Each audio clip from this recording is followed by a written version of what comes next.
there was a payday every day. My payday was Wednesday, but there was a payday every day, Monday, Tuesday, Wednesday, Thursday, Friday, for different, because there was that many people here. I got paid on a Wednesday, and I had a little brass tally with my clock number on it, and I had to give that in to get my wages. They had, when I worked at the Mould Wheel Locks, because I couldn't come down this end for my wages, they used to have a train left here, a little wagon with a bigger wagon on it, with all the money in it, and it used to go all the way down to Barton, paying people out.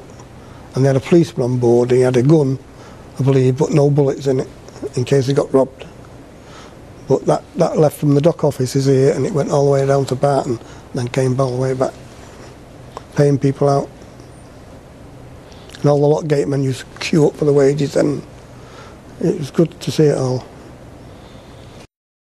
Well, I first started in 1964, and they trained me as to go on the floating cranes as a fireman.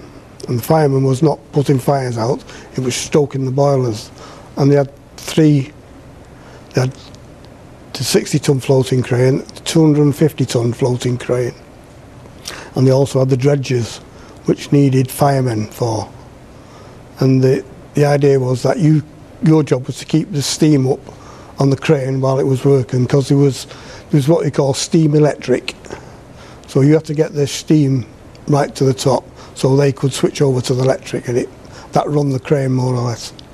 Then my next job was, after looking after the cranes, I got a job.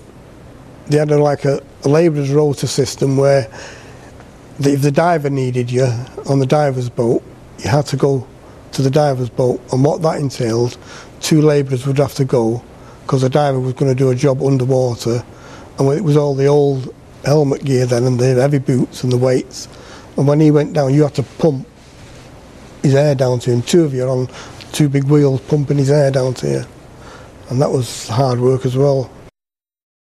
Presentations for the lock competitions, they had lock competitions, 5 locks on the canal, and they all had gardens, and they made their lock, tried to make it the best and win the prize.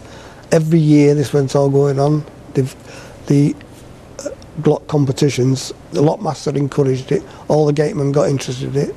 We had Avery at Mould Wheel Lock here with all birds in it. And it was fantastic, and it was like a community, you know, not just going to work, going home, it was a community.